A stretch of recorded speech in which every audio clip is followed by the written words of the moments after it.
All right, being that it's 6 o'clock, I'm going to call the Coos Bay City Council meeting to order. Would you all please rise? And Joe, will you lead us in the Pledge of Allegiance? Joe, yes. I pledge allegiance to the flag of the United States of America and to the republic for which it stands, one nation, under God, indivisible, with liberty and justice for all. Thank you, Joe. I put you on the spot there. I want to let you all know that Mayor Benetti and Councilor Matthews are online this evening, and Councilor Cribbins will not be attending this evening as he is under the weather. So the first item on the agenda is public comment. Christine, do we have any public comment?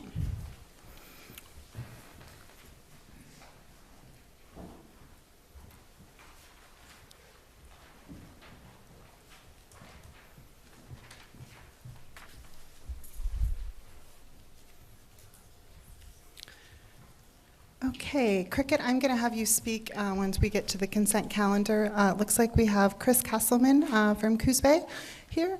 Chris, even though I've said your name, will you please state your name and what city you reside in, and you will have 3 minutes. I'm Chris Kesselman. I reside in the county, just outside the city limits. So I was at the last city council meeting, and you guys passed an ordinance about picking up leaves out off the street. It used to be allowed and now it's not. I just want to address something that's of similar importance, maybe hopefully greater importance. I'm going to hand out some photos real quick. They're just photos of some garbage in Empire. These were taken this weekend.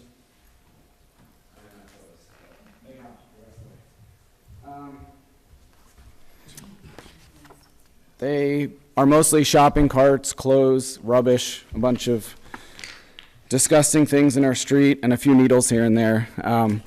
I just was a little concerned because I was at the meeting and you guys spent about a half an hour talking about leaves and passing an ordinance that residences and businesses are not allowed to put leaves in the street. And I guess the bigger question is why is this allowed but leaves are not? And my goal is to kind of get an answer that's in the form of a solution. I'm always hearing, excuses why we can't do this, why we can't clean it up, why we can't penalize the people who are creating the mess. I've watched the people creating this mess, so it's not like it just happens in the middle of the night and it's not seen who does it. There's offensive littering laws. I picked pictures that were kind of in the street and the public right away, but there are some areas that are deep in the forest. Like if you go at the end of Elrod and you go up that tall hill, there's a lot of bum camps up there. If you go behind Cascade in the woods, half of the road on Elrod is private property on the left. The other side is School District Number 9 property.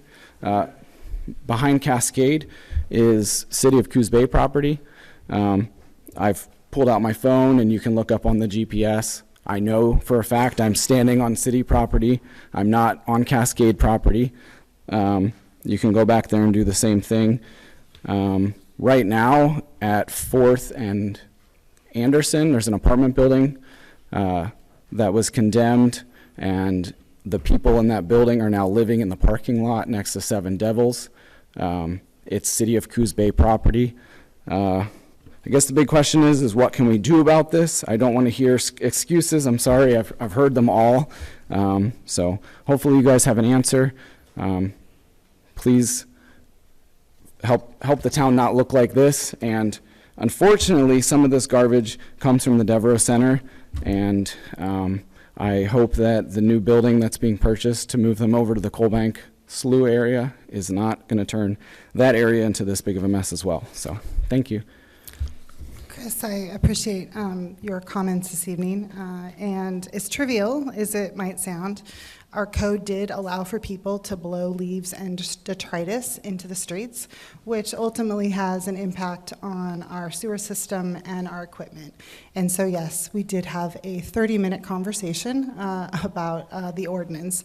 And I think we all came full circle with the fact that we needed to pass something. We needed to have something in place so that we could educate people as to why they shouldn't put their leaves and detritus in the streets. Just for everyone's edification. To your point about the frustration that you feel, I think I can speak for this entire council and the representatives here, the staff, that we are all frustrated with it. And you have just said that you would like to be part of that solution. So what I would propose, and I did have a conversation with Councilor Kilmer and Mayor Benetti earlier today. We saw some of that same garbage over the weekend, and we're concerned about it.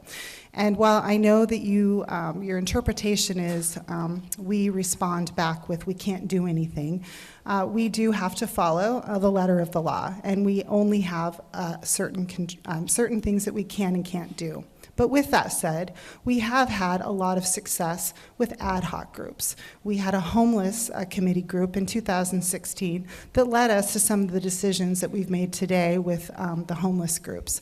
And so I would like to invite you and others in this community to join us in an ad hoc meeting to talk about what we can do, because I want you to know it's frustrating for us too. I live in Empire.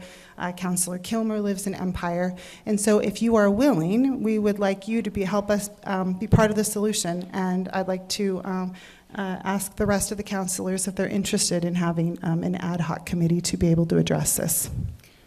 I would definitely be interested in being on that committee. And I think Chris, even though he doesn't reside inside the city limits, I think, you know, you have been to this council a couple of times. I appreciate that you brought those photos and asked that they be passed down to the chief as well, because it was incredibly bad this weekend. I can't even fathom why. I don't know what happened, but I understand the point that he makes about that they feel like excuses, and I think we all want solutions. So I would maybe propose at least one more individual inside the city limits for that committee, possibly two. Maybe Chris has a couple of ideas for some people that we could maybe contact and see if they're interested in that. But I think we can't let it get so huge that we can't accomplish anything. Let's maybe set up a smaller group. I think that makes a lot of sense, Councilor Kilmer. And then bring those ideas to the table, and then we can open it up to a larger group. So can we have a discussion, Nicole, maybe at our next work group, outlining what this would look like before we start inviting people in? And forgive me, before we go any further, councilors, are there any other comments, or Mayor Benetti or Councilor Matthews, any comments in regards to my proposal? Yeah, I like the idea, and I can speak to some of the rest of this as well. Both Chris and I presented to the commissioners about halfway through December about the need to expand jail capacity. We identified that volunteers could be used. When I talked to City County Insurance, reserve officers are capable of doing this, and I know Chris and I spoke, the chief and I spoke, and I don't know if the county has reached out about executing on that or not. Not at this point, they have not. Okay, so that's one of the things to continue on the commissioners with. The other was, I believe you drafted a declaration of emergency proposal for them. I showed them where they can find an example of one that the governor has encouraged Portland to pass that includes a ban on the public use of drugs and substances and a return to being able to do something about the public use of illicit substances. Unfortunately, I don't, to my knowledge, and maybe you've tracked if the commissioners have done anything with that as well. They claim that it doesn't fit under the term of emergency. Okay, well, it's the governor's direction to do so to the city of Portland. I've been working on a sample declaration of emergency, and if the governor's encouraged the city of Portland to do it, it may be worth investigating if we can do it as the city of Coos Bay. Since it seems to be lagging at another point in the process, we do it ourselves. That's a good point, too. Mayor Benetti, I see your hand is raised. Yes, I totally agree. I think ad hoc committee would be wonderful. We collectively on the council and staff are always looking for ways to improve our situations. And I know I'm frustrated like a lot of the rest, and maybe we have some citizens and that can come forth and have some good suggestions and how we can resolve some of these issues. I know that our hands are tied, and I've mentioned this before. And Chris is running for the county commissioner's seat, so I'm hoping that he can bring some information that might be helpful for all of us. So, Great. yes. Councilor Matthews? I would just speak to the fact that I'm well aware of these issues as well, as Chris mentioned. We're having struggles just outside of my business, and it's something I think about and try to resolve in my head every day. And I want to find creative solutions to help.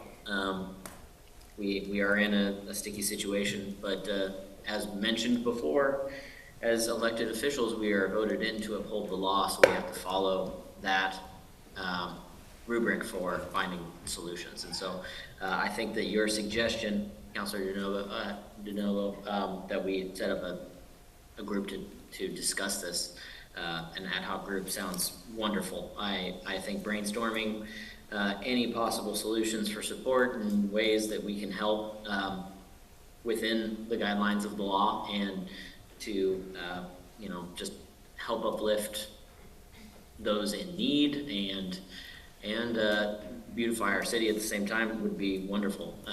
I'm all for that and would love to see solutions. So that's all I have. Thanks, Councilor Matthews. Councilor Stevens? Yeah, I'm not opposed to this. However, I do think that we have a bigger issue happening in our community around crime and property crime, and I don't want to take focus away from the chief and his team on that, because I think there's a lot of work to happen there. So again, I'm not opposed, but I think we have some real big issues that we're facing that we need to be focused on. Great. Nicole? We can certainly come back at the work session with a, kind of a structure. I think we identify some folks who might have interest, and I can connect with Chris and make sure we get contact information to follow up with you, as well as any others you might have that we could reach out to. So, yeah. Great. In full disclosure, I would like to comment that this was a conversation amongst Councilor Kilmer and myself, so I don't want everyone to assume that I was the person that came up with this idea. Councilor Kilmer and I discussed it, so it was definitely a group effort that we brought this committee forward. Also, and to Councilor Stevens' point, I think this goes beyond littering. So this committee, if the council desires, when we set this process up and who will be present, I think, staff and law enforcement, because I think property crime fits in there as well, and some of those things. So. Great. Chris, thank you again for your comments. The next item on the agenda is the consent calendar. Councilors, may I entertain a motion? Move that we approve the consent calendar. Second. Okay, we have a motion to approve the consent calendar in a second. All in favor say aye. Aye. Opposed? Okay, motion carries. In that consent calendar, we were very excited to receive a grant from the Pacific Power Foundation for the Pioneer Cemetery, and we've asked Cricket Souls to speak to that. Cricket? So Cricket Souls, and I live outside the city limits, but in Coos County. And the cemetery is a perfect example that things don't happen overnight. We've been working over 15 years to bring the cemetery back to a place that people want to visit and isn't full of trash. Our first major work day, they took out 3.5 dump truck loads of trash, and we've continued to do that. And we're lucky to have partners like OBAB that now come twice a year to help us, and that we're able to get some grants to recognize what we do. Our main thing that we try to do at the cemetery is use it as an educational resource, and we're still trying to get back in there after COVID. But we do some different things. This cemetery is not like any others, and that's partly why we're able to get some of the grants. And Pacific Power actually moved our grant. They have 4 cycles. They moved it from the memorials, which is the cycle we applied for, into the more education cycle. And this, I brought an example of what we do. So if anyone goes and wonders, what the heck are they doing? So this is called a himili, and it would normally hang over the dining room table of a Swedish or Finnish person. It'd be made out of real straw, like wheat straw, and it would be put up for solstice. And by bringing in the winter solstice, we gave a different cultural impact to something, not just having Christmas. So 2 classes, the arts and crafts class and an 8th grade Advent class, made these, and then we put them on the grave sites of Finnish people that were either repaired in our first partners or will be repaired in the second partners, so that they could understand stuff in Sweden. And this is popular again now. They actually would take this straw, and remembering it's wheat straw, it's not plastic straws, and they'd bring it down at summer solstice and they'd burn it. And they make quite huge arrangements. The bigger the himili, the more prominent your crop should be. So we like to thank everyone's support for this, and specifically Pacific Power Foundation, and we're looking at other ways now that we're in this partners. We'll be starting phase 2 this year, and we probably got 2 more phases to go. We also, because you do get publicity throughout, people are watching this, we do invite people that have information, relatives, or know a little of the history of what went on before, to get a hold of us. They don't have to come pull weeds at the cemetery, but they can share information about relatives or other things. And so we need everyone to help us with that project. Thank you so much, Cricket. I You're always welcome. appreciate you coming to present. I learn something new every time that you come, so thank you so much. The next item on the agenda is a presentation of a retirement plaque to dispatcher Kathy Larson. Chief Chapiner.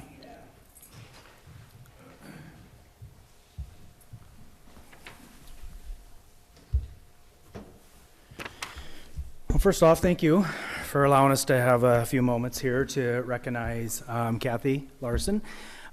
This is going to be on behalf of the City of Coos Bay and the Coos Bay Police Department and Coos Bay Police Officers Association, that we're going to be recognizing her for her over 33 years of dispatch service to the communities, and presenting her with a plaque. So, Kathy, if I can have you come up, and if you guys would come up and you get to hold this.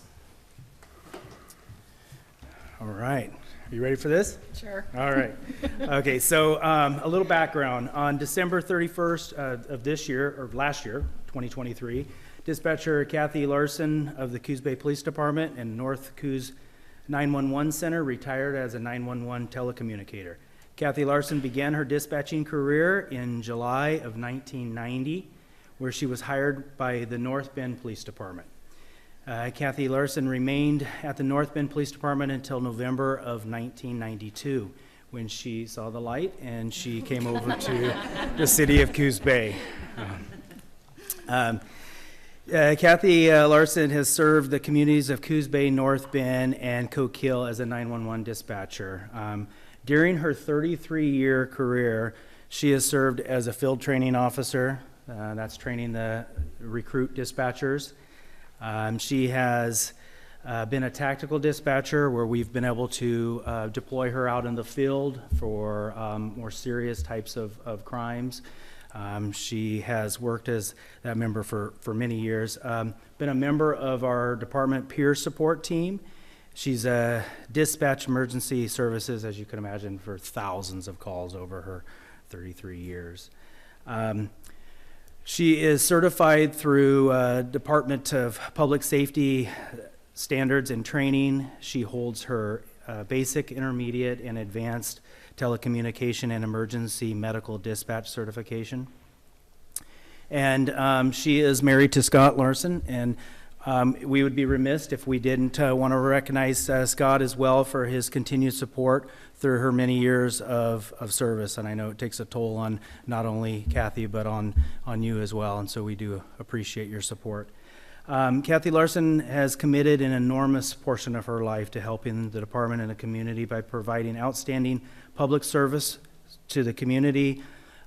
Without employees like Kathy Larson, our department wouldn't be able to provide the level of services that our citizens have come to expect. Kathy Larson's many years of service are a true testimony of her dedication.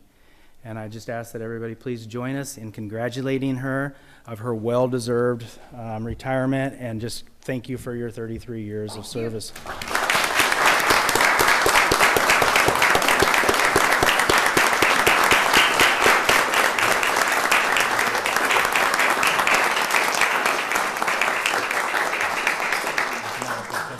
And with that, we would like to present her with the shadow box, and I'll just kind of describe the shadow box a little bit. This is, and I'll read the plaque of what it says, but basically, this is just some of the patches that Kathy wore.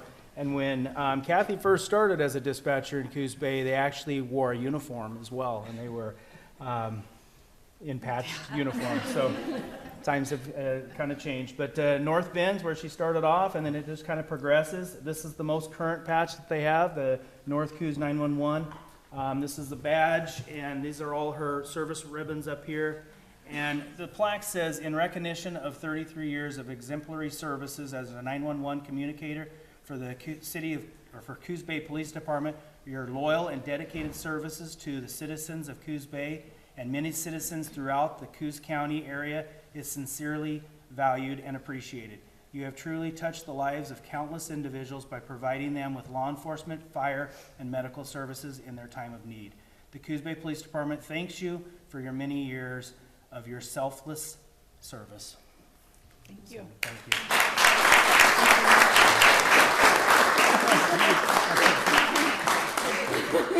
Kathy, I don't want to put you on the spot, but did you want to say anything? No, but thank you very much. Okay, wonderful. Well, thank you again for your 33 years of service. We're so fortunate, and let's give her another big round of applause. Thank you.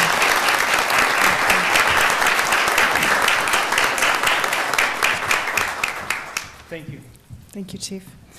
The next item on the agenda is the Marshfield High School update by Harper Thompson. Harper? Hello. Oh, okay. I forget I'm quite taller. Quite a lot taller than the rest of you. I'm so sorry. Good evening, everyone, staff and council. I'm honored to again be here today on behalf of Marshfield Key Club, Marshfield High School, and the Coos Bay School District. As the semester is 3 short weeks away from completion, I'm excited to report on the many activities and accomplishments of so many of our students and school organizations over the past semester. And thank you so much, Cricket, for taking my first bullet point off. Cross it off right now. She did a lot better than I would have. So we'll start off on the very fun one, the Civil War Games. On January 12th, Marshfield and North Bend High Schools commenced in the first round of Skyrim League basketball games by holding the 115th Civil War basketball games, where in both varsity games, we as Pirates like to say the dogs went to the pound. With a 69-46 win for the boys and a 56-42 win for the girls, and a perfect start to the Battle of the Bay competition. And of course, in good faith, I had to give my condolences to North Bend principal Mr. Pendleton, where I offered him a simple remark of better luck next year, and I'll extend those condolences on to you as well, Nathan. I'm so sorry. So sorry. Next up, our broadcasting. Next week, our broadcasting director and several broadcasting management students will be completing an evaluation with the FCC, the Federal Communications Commission, where they'll be going around looking at all of our sites, all of our towers, all of our equipment, our spaces, all of that stuff. So that's a very exciting and very scary opportunity for those students. So we wish them the best of luck. Next up, Z Club. The MHS Z Club is conducting a research analysis for candidates to receive the Z Club Community 101 grant. This year they're focusing on nonprofits with a focus on environmental conservation. So if you know any, let them know.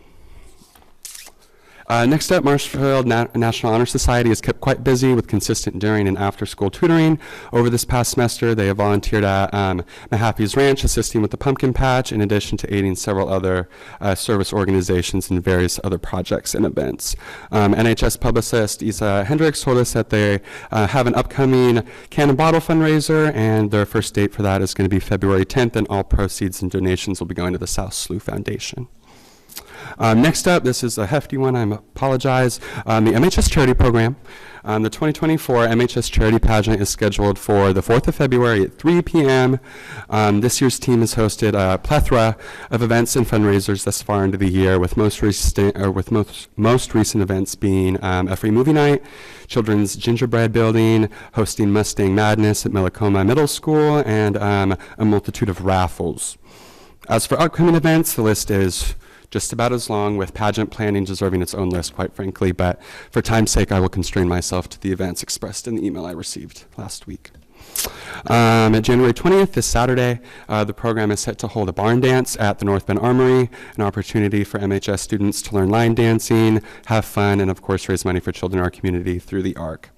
In similar spirit, they will also be hosting a Sadie Hawkins dance at Marshfield's main gym on February 10th from 7 to 9:30, and that is open to all high schoolers in Coos County.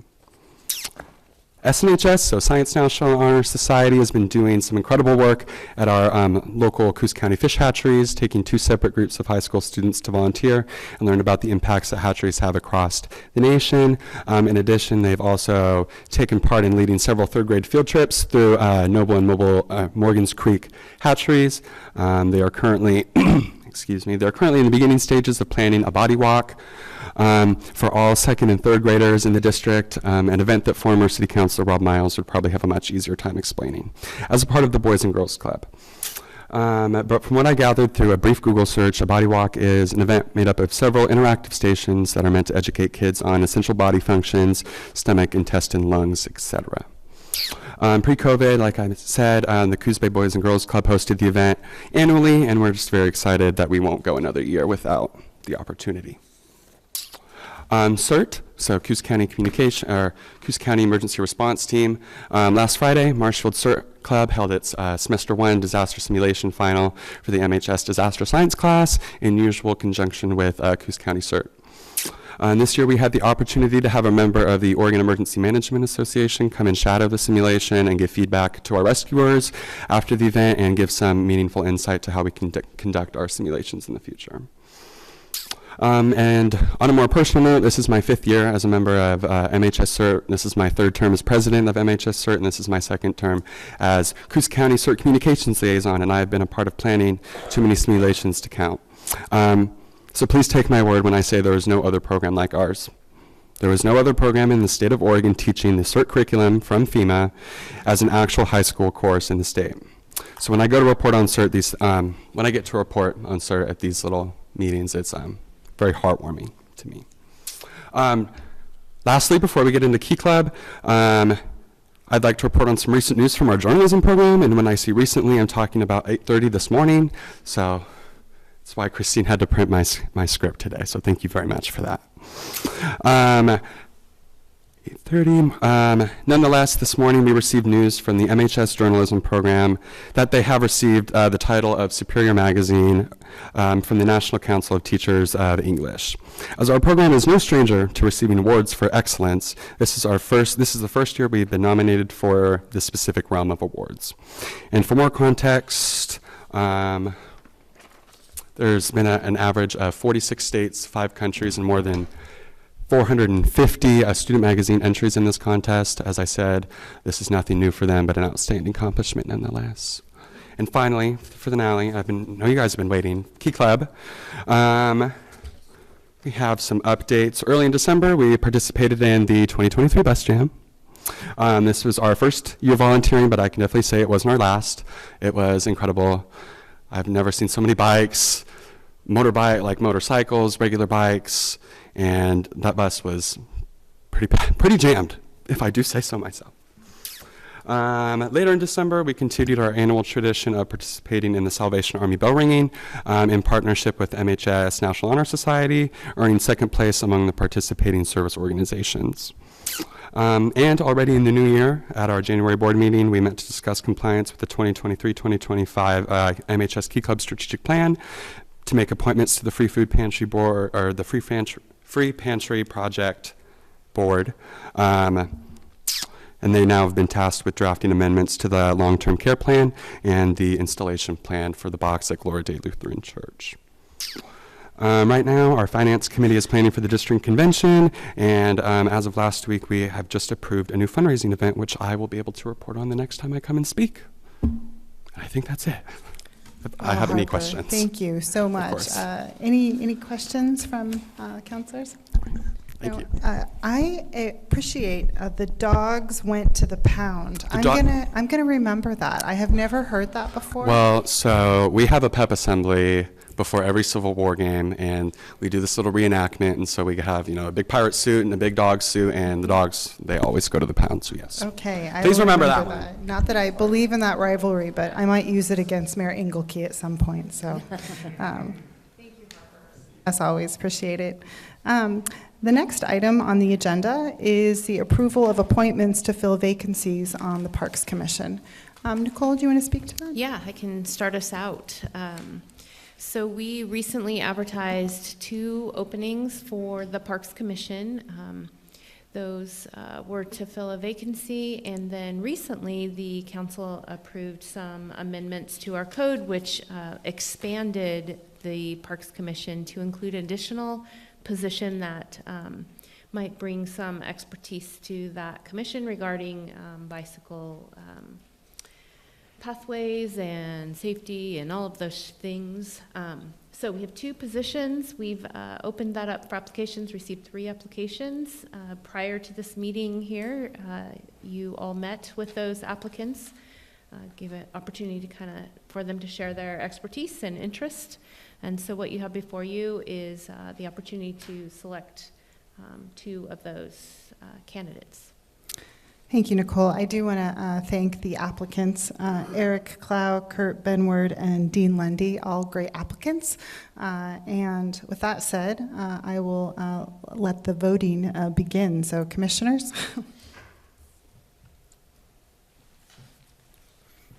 And Nicole, we are doing electronic ballots for, okay. Great, thank you.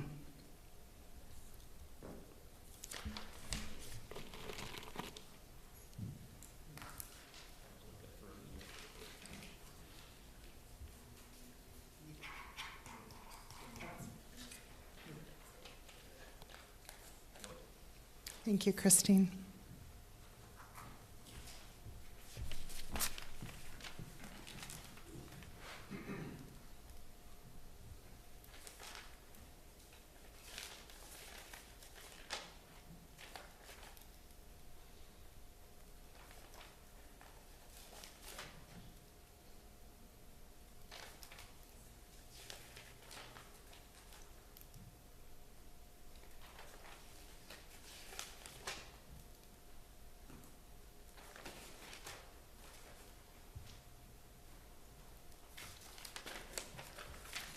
Do you want to read the results? Sure, you could. I'll let you read the results, Christine. Council has chosen Eric Clough and Kurt Benward. Okay, wonderful. Congratulations to Kurt and Eric. Again, we are so lucky to have so many dedicated citizens in this community willing to serve on these volunteer boards. And so we encourage those who weren't selected. There's plenty of boards and commissions that you can serve on. And so we encourage you to apply for other boards as well. So thank you. The next item on the agenda is the approval of the Urban Renewal Agency Annual Financial Report. Nicole? Yes, thank you. The city of Coos Bay has a urban renewal district with 2 separate areas that are focused on downtown and Empire. As part of the required statutes for urban renewal districts, you are to report out annually several factors in regards to the work that the district is doing, or the agency. Those factors, which include the amount of the property tax revenue received, the purposes and amounts of which the money was received, how it was spent, an estimate of the amount of property tax revenues and indebtedness to be incurred in the current period that we are in, a budget summary setting forth the purposes and estimated amounts that you will be using property tax revenue and indebtedness, and an analysis of the impact to the overlapping taxing districts. And so this report is put together, and those 5 elements have to be in that report. However, we put a lot more in there. We include essentially kind of a rundown of all the projects that were funded by the agency in the year. And then it's presented to you for approval. Upon approval, we then share that out to those overlapping taxing districts, put it on our website, that sort of thing. So what you have before you tonight is that annual report, again, as required by ORS, but really expanded to really show the benefits of what the Urban Renewal Agency is doing. And that is for the fiscal year July 1, 22 through June 30, 23. Great, thanks, Nicole. I always appreciate, this is one of my favorite reports to get, just to see all of the wonderful projects that are funded. Counselors, any questions or comments? It's one of my favorite too, because you can see the impact that urban renewal has on jurisdictions. Okay, with that said, I need a motion to approve the annual financial report. I move we approve the annual financial report for the fiscal year ended June 30th, 2023. Second. Okay, we have a motion and a second to approve the Urban Renewal Agency annual financial report for the fiscal year ended June 2023. All in favor say aye. Aye. Aye. Aye. Opposed? Okay, motion carries. The next item on the agenda is a consideration to increase contingency for the sewer replacement project at North 3rd Street between Highland and Market areas, and I'm sure Jennifer's going to report on Take this. that one. So last summer, council awarded the construction of the sewer replacement project along North 3rd Street between Market and Highland Avenue to Knife River for a contract amount of $256,952 with a 15% contingency of $38,543. The sewer replacement work has been completed and an additional 53 feet of pipe was installed, which will result in a change order of $26,077, which was within the approved contingency. In mid-December, the project was ready to be paved, but due to several overlays along this road and the bad condition of pavement, the proposed trench patch, which was the original design, would be difficult to construct. Staff investigated options to pave the half-width of the street, but had concerns that the centerline of the new pavement would not hold up due to the poor condition of the existing road. As a result, staff is proposing the replacement of the entire width of the road along North 3rd Street between Highland and Market Avenue. To provide a quote for this work, the contractor honored the original itemized bid, but adjusted the quantities for the additional demolition and road work. The total cost to pave the entire section of this road is anticipated to be $44,740. These costs are based on estimates, and actual quantities of material utilized may be higher or lower. However, any addition or deduction will follow the contract pricing. Because of the possibility the estimated quantities may come in higher, staff is recommending a 15% contingency for a total amount not to exceed $51,451. So the Engineering Operations Division reviewed their respective budgets and determined that the full width of the paving could be split between Fund 45, the Surface Transportation Block Grant Funds, and Fund 29, the Water Quality Fund. While it is never desirable to exceed council approval, staff recommends moving forward with this additional work. Also, while this change order will exceed the original budget and the approved contingency, these extra dollars will gain the city additional paving, which results in new pavement along North 3rd Street. In conclusion, staff is recommending increasing the original contingency of $38,543 to $77,528.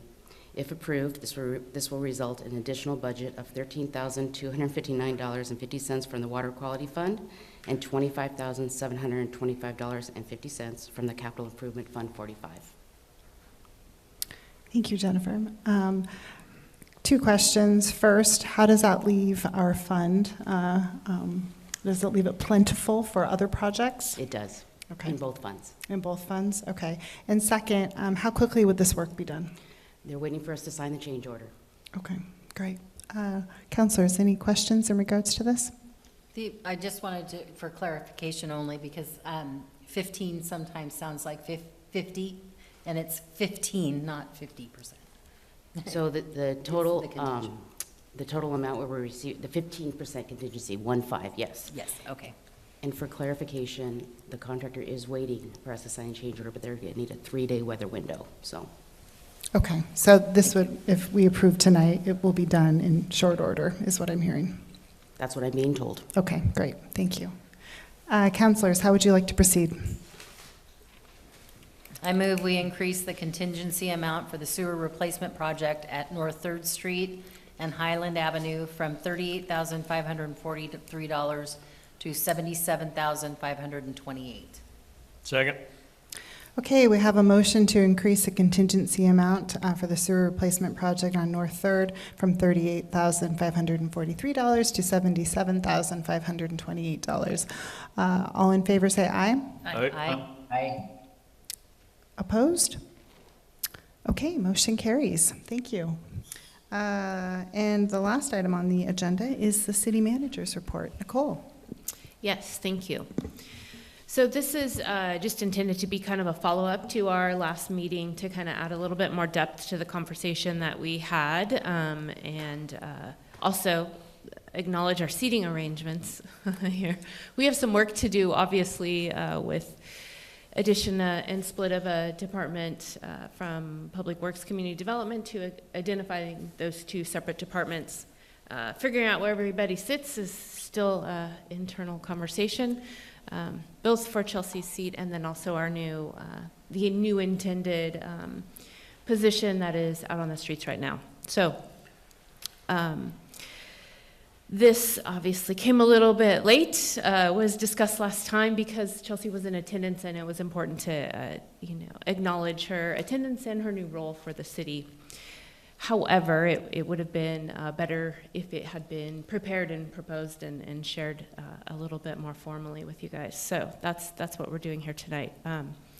So essentially, we're looking and have done, as of January 1st, splitting out Public Works and Community Development. For those of you with history of the city, you'll recognize that we've kind of gone back and forth over this over the years. I think in speaking to Roger, it happened both a combination and a division in his time as city manager. So being a little fluid in that is really important. Of course, in all things we do, we need to be prepared to be a little bit nimble. So it makes sense to do that right now because I'm sure you recognize that the growth of the Public Works and Community Development Department was significant already, but then we popped in a new division of the wastewater group, the water quality division. And so when you think about the folks that fall under one department head, that's pretty significant in this department. And they're very distinct expertise. The difference, I guess I would say, in this and, like, for example, where the police, there's a rivalry there as far as size. The police department is pretty significant in size, and is this Public Works Community Development Department. However, the police department has a very a smaller scope, where Public Works and Community Development covers a lot of things for the city. So splitting that out makes good sense. This also gives us the opportunity then to add somebody who complements what planning and building codes does, and the folks in our front office, kind of driving some economic development work. So that's the goal. Melissa and I worked a little bit of this in the current year's budget, determining whether we can pull that trigger now or should we present during budget season, and it looked like that was something we had capacity to do. We're looking at funding for this new role to fit within urban renewal. Obviously, we understand that urban renewal is specific areas of the city. It can only cover certain costs. And then also general fund will cover some of that. And there is some reasonableness to also looking at our hotel motel tax fund. When we look at economic development, part of that is our tourism industry. So that's how we've split this out. That's how we will present that also in this upcoming budget, which we all know is right around the corner for talking about. So I just wanted to round that out and then give us some opportunity if there was any questions, to ask any questions you might have. So. I appreciate the clarification, Nicole, on where those dollars are coming from, and congratulations. We didn't formally, I think, congratulate you. You weren't on this dais, so congratulations to you. I think it's great that I've seen it both ways too, that we're splitting out that department, and I think this council is very passionate about economic development, so having that role, I think, is really essential. So I appreciate you giving more clarification, not only to the council, but to the community at large. Councilors, any questions in regards to Nicole's update? Okay. The last thing I was just going to add, we have been working towards getting our work sessions back at the fire hall, and I give a big shout out to the folks at the fire department who've been, and specific battalion chief Takis, he's been working with Christine to kind of up the game there as far as the audio and video. You might remember when we last were meeting over there, that was pre-COVID, and we are doing so many things different now. Remote access is not just a best practice, but it's required. We need to give that access. So we believe we are ready to move over there for this work session. We've tested it numerous times. So we're going to get the word out to make sure people know that next week's session would be held over there. And that lends to a different type of interaction with the community. It's a little less formal. It's a little bit more conversational, which is very much what a work session should be like. So stay tuned. We'll get that word out there so we can give it a go the next round over at the fire station. That's very exciting, Nicole. Thank you very much, and thank you for all the work to the team to make that happen. So just to clarify, next week's meeting will be at the Coos Bay Fire Hall at 6 p.m., correct? That is correct, and that is the fire station that is on Elrod. Wonderful. Thank you. Councilor comments. Sorry, can I ask a question to the city manager? And it was alluded earlier that the building on Anderson, north of, or I guess maybe my directions are wrong, next to the Coos Art Museum has been vacated, and there are some folks that it looks like have been displaced that are currently residing outside of said building. Is there a plan there to either support them moving to a different location, or what's the plan there? Yeah, so that's a great question. It's my understanding that American Red Cross has kind of pulled in and has helped house some of those folks temporarily. We will be working in that space to do some securing of the site while we work with that property owner. Obviously, there's an accumulation of things that were belongings that were in the place that needed to come out, so the people had access to them, and that's a process we're working on. We all have awareness that those are someone's belongings, and we have some, state laws that allow access to those in a time frame before they need to be moved. So that's what we're working through right now, connecting the folks to the people who can help with that housing issue, and then also kind of helping them get their belongings back, and then potentially we may need to store those if we have non-response. So. Just one question on that. How long have these people been displaced from that building that we're still working on it? I believe that just occurred today, our action today. January 9th was when it was condemned. Yes. Yeah. However, I believe today was when we vacated so that we could secure. Great. Thank you, Nicole. Sarah, anything else? No? Okay. With that said, we will. Yeah. Mayor Benetti? Yeah, so Nicole, what is the plan on this building? How are we going to move forward with it? Are we going to hold the owner responsible for improvements, or going to let it deteriorate? So our plan obviously was to get it secured initially. we do believe that it will likely go to hearings officer, and abatement will probably ensue, and that path requires usually the city to step in and take care of that and place a lien on the property. So how bad a shape is it in? Well, I personally have not been in it. It's my understanding that it is in pretty bad shape. So. All right, so I mean, like, is it secure enough? Like, is the roof intact? I mean, I guess it would be, can we stop it from deteriorating until we take more action, or how does that work, Nate? I don't know, or whoever.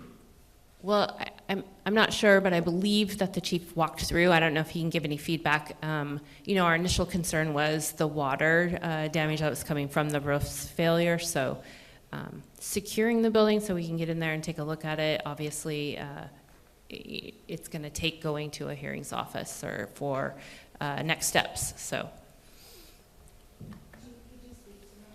Yeah, I mean, I guess I would just echo what City Manager Nicole Rutherford said. The building is in pretty bad shape. We walked through the inside today, and it's definitely not something you would want to live in. I believe there's obvious safety concerns. As far as speaking to the roof and the, I'm not a structure engineer, so I couldn't really speak to the stability of the building. But as far as the roof, I believe that it is still leaking. I believe there are some tarps up there, and there was some efforts made to stop the leak, but I don't believe those efforts actually fixed the issue. We did walk through it today. We made sure nobody was inside it. There was a contractor that showed up that was hired through the city, through the building official and the fire marshal, and they did board it up to ensure that nobody else is gaining access into it. The biggest issue that we want to prevent is further damage to the building, and also just a life safety issue inside the building where we have to respond in to a fairly dangerous set of circumstances and hazards. So. I mean, it does seem like, that's not the only building on Anderson that has blight and problems, and it does seem like it's probably time to have a comprehensive conversation about the blight in downtown. Thank you for bringing that up, Sarah. That's a good point. Mayor Benetti, did you have any more questions? So how long is this going to a hearings officer take, or the hearings process, I guess? Are we talking weeks, months? I'd say weeks to a month. This is Nate McClintock. We do have the process. We have to send notices out. I don't know exactly where we're at in that regard. But clearly, we have viewed that as a real health risk. That's why we were able to, on an emergency basis, board it up. We did give the occupants some notice, a week or so, so the intent was anyway that they'd find other accommodations. Some did, some didn't.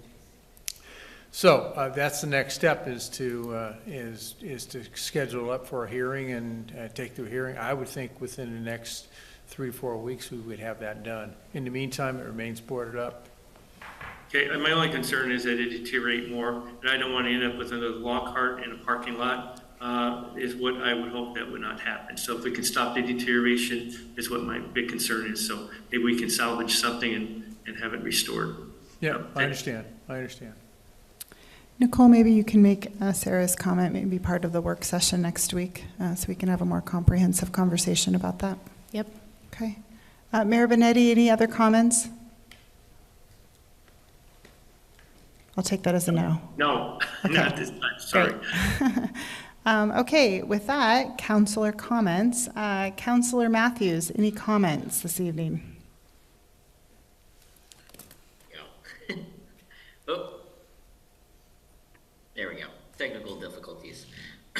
Well, I just wanted to first off thank Kathy Larson for her dedication to the city of Coos Bay. Personally, I call the dispatch center on a quite frequent basis. I'm taking the directive from the chief to, if you see something, say something, and I do that on a pretty regular basis, just to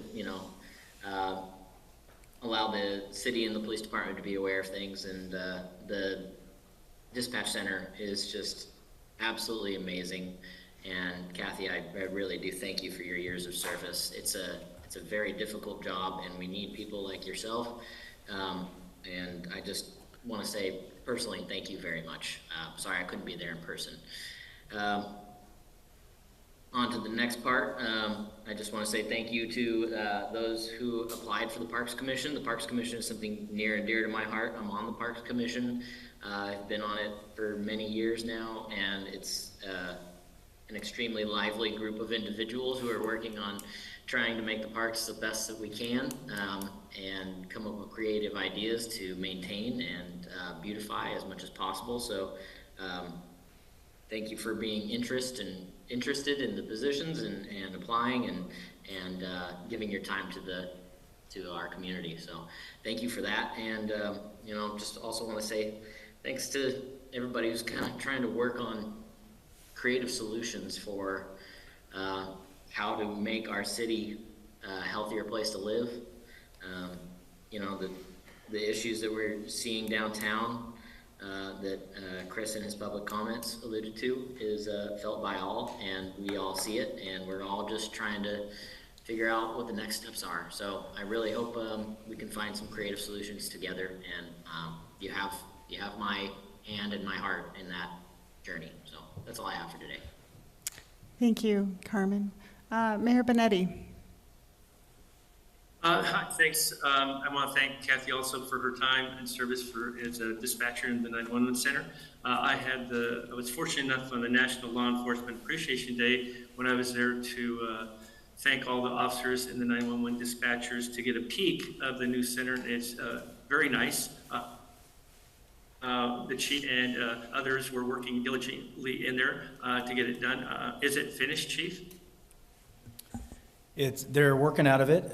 We still have some final touches and a few little things to complete, but they are working out of the new center. Great. And I can tell you it's so much better. So if you get a chance to look at it, it's really an improvement for them, and they need a better working environment, especially since it has expanded. The other thing I want to mention and thank Oregon Bay Area Beautification NOVA for doing John Toppit's. There's a group that has stepped up, and I really applaud them, not just for John Toppit's, for helping clean up both cities in this area, getting together and doing that. And following up a little bit on that, this Saturday, I believe, they're have an appreciation for the volunteers at the library between 4 and 6. I plan on being there and thanking the volunteers personally. So if anyone else can join me, that'd be great. Also, Berea Chamber of Commerce is having their awards banquet this Saturday. A lot of things are happening on Saturday. Yes, and then... Mayor Benetti, I'm just going to interrupt you. That's next Saturday, so for the Chamber of Commerce banquet, just so for those watching. Saturday. I get my Saturdays mixed up. Thanks. It's okay. All right.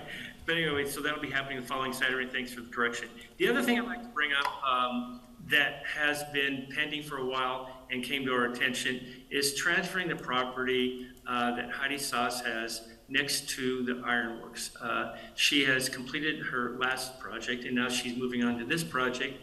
And some time ago, Roger Craddock, the previous city manager, myself met with Dale and Heidi, and we talked about giving them some property that would allow them to fix the building up, because they're putting some new pilings and then structure they need, because the property right now line goes right up to the building, and they need to be able to put supports on the property on each side. On the one side, they already own the property. On the other side, the city does, on the north side. So it's important, I think, that we just didn't move forward with it. I think Jennifer might be involved or knowledgeable in some of it.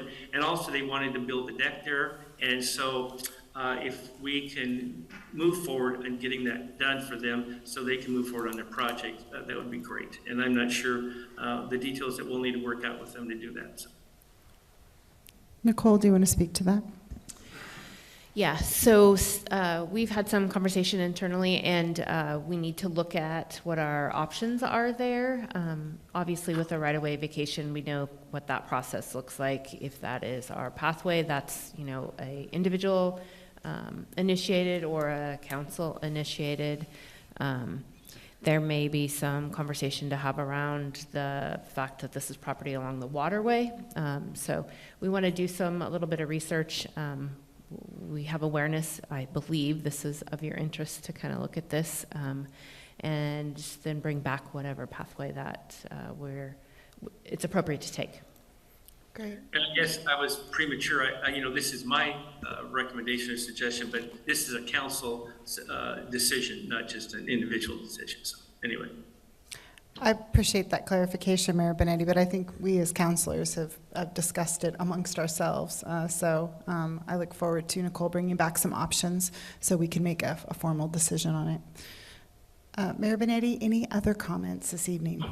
Thank you so much for taking over the helm this evening, Lucinda. I appreciate it. I'm glad you'll be back for the next council meeting. So with that said, Councilor Farmer, any comments? Yeah, just a couple of them. Will be information dumping here and there over the next year probably, but just an update on some of the projects I've been working on. On the mental health side, I haven't said anything for a while there. Back in September, Marion County had launched the lawsuit I was talking about against the Oregon Health Authority due to the Oregon Health, the state hospital prematurely releasing a mentally unstable individual. That was rejected by a federal judge out of Portland, but 4 hospital systems appealed it to the Ninth Circuit. Unfortunately, Ninth Circuit's been better at making problems than solutions, but that's where it's at right now on that side. That's key to our addressing homelessness here because I know a lot of the faces I see on the streets. I've seen their case files. They should be receiving care. On the housing side, we got the exception to the executive order that allowed for the surplusing of state lands in city limits throughout the remainder of Oregon, so the other 80% of the state. It did not come back with a great deal of land for us, none that they designated surplus, but some that's underutilized. So I've requested a secondary exception to allow for them to identify surplus land that's on the periphery of our urban growth boundaries. One of the governor's priorities, she said, is to loosen urban growth boundary restrictions. So if that's something they want to do, I want them to show me what land we can acquire that is adjacent to the city so that we can make moderate expansions and develop more housing. Without the housing, we're not going to be able to address housing our own citizens, given the deficit, as well as our citizens who are out on the street right now for the recovery purpose.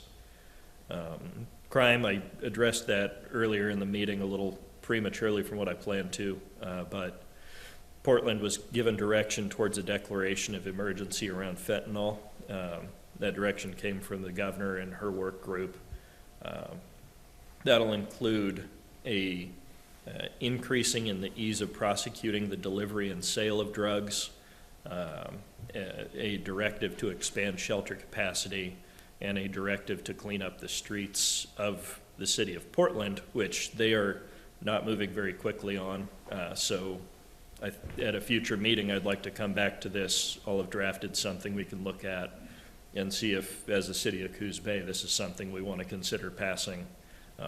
If the governor told Portland they can do it, I don't see why we wouldn't. That would also include a ban on the public use of controlled substances that is going to pend legislative approval according to their recommendation, but I would imagine we can find some way to address that. And the last one was just about homelessness and housing still. Till we get more land and more housing, we're not going to be able to address homelessness, and right now we also don't have housing for our doctors and nurses so that they can treat individuals. So another thing I'll be continuing to harp on is the port's land, because I want it for housing development. It's 200 acres of residential that sits in the urban growth boundary, and it sits in our urban renewal district for downtown. Alternatively, we could even look at what we've talked about before, a third urban renewal district that is geared towards developing the infrastructure to build housing.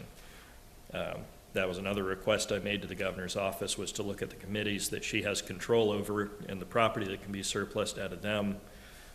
Still waiting for results on that. So that's me rambling. Well, I appreciate your ramblings, Drew, and I'd like to remind everyone that these positions that we serve in are volunteer. And Drew, you have since been being elected to council in 2016. You have always impressed me with how committed you are to mental health issues, to finding homes for the unhoused, and just to make this community a better place to live. So thank you for that very informative update, and always It's home. in your passion. Yeah, it's home. Councilor Kilmer. Well, mine isn't as exciting. Most everybody had said everything before, so I'll try to find something new, but do appreciate all the work that Kathy did. 33 years as a dispatcher is a long time. And judging by the number of people that were here tonight, I think they showed a lot of respect for her work and appreciate what she has done in her career. Also, I want to say how much I appreciate Harper's reports. They're always entertaining and informative, and appreciate you coming on board with the bus jam this year. So, as for the Coos Bay Downtown Association, I wanted to make sure and invite the council and our businesses throughout downtown, whether or not they are members of the Coos Bay Downtown Association, that the annual meeting will be held this Thursday at 5:30, and I believe Nicole will be one of the folks who is speaking there. And also to pass on our apologies, I sit on the board, and the council did not get an invitation, as they should have, and part of that, there's no excuse for it, but I'll just take the blame. We've been in the process of working on hiring a new manager, and it is like council, a volunteer board, and so Beth, the president, asked that I pass along her apologies for not getting that out to you, and then also to make sure that you're invited. It's Thursday, 5:30 at the Black Market Gourmet. Thank you. And that's all I have. Thank you, Councilor Kilmer. Councilor Stevens. Yeah, I want to thank you for making public comments tonight. I resonate with your comment about not making excuses. We often hear the increase in crime placed on Measure 110, and in some cases that might be warranted. However, the best way to measure whether there's been an increase in crime would be to measure our data against what other states' crime data looks like. And what we see nationwide is there has been an increase in crime. And so I'm not sure that we can necessarily pinpoint one thing or another. However, I do think that crime is something that this council needs to talk about more. I've been on council for a little over 2 years, and I actually have never heard an update from you, Chief, and your team. I know quite a large portion of our taxpayer dollars go to support your team, which I'm in support of. However, I think that I would like to request that we hear from you more, and I think that if we can hear from you more and some of the barriers and challenges that your team face, that can help us as a council advocate like Drew is doing with state officials so that we can reduce some of those barriers that you're facing. I also want to encourage us to educate the public about preventing property crime and the ways to do that. I think there's some ways that we can do a better job at educating the public about proactive neighborhood watch groups and the roles and responsibilities that they can and can't play.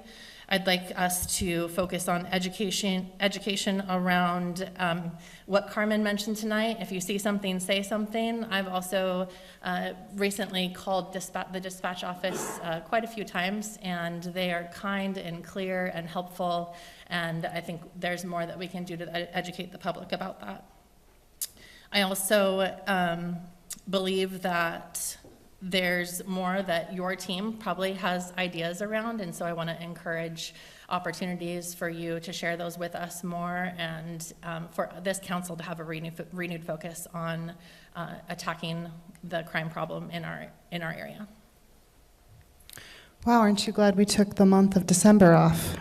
So, Councilor Stevens, thank you for all of those are really great, and I mean this with all sincerity, suggestions. So I think we also have opportunities in the Coos Bay update to report all of the good work that the police department does and the challenges that we face as well. And we are here to advocate for you, and so I appreciate you bringing that to the forefront of today's conversation.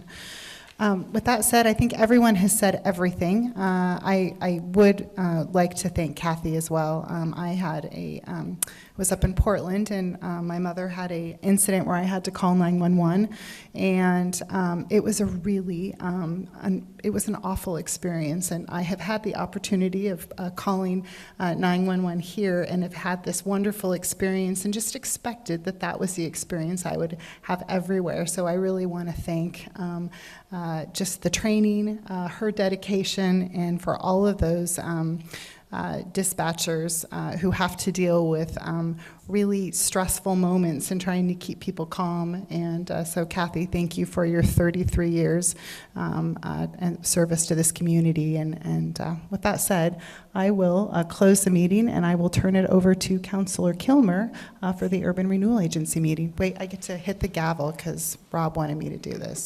There we go. Meeting adjourned. We will take a 5-minute recess while we reset all of the electronics to the new meeting for the urban renewal. We'll be right back. Stay tuned.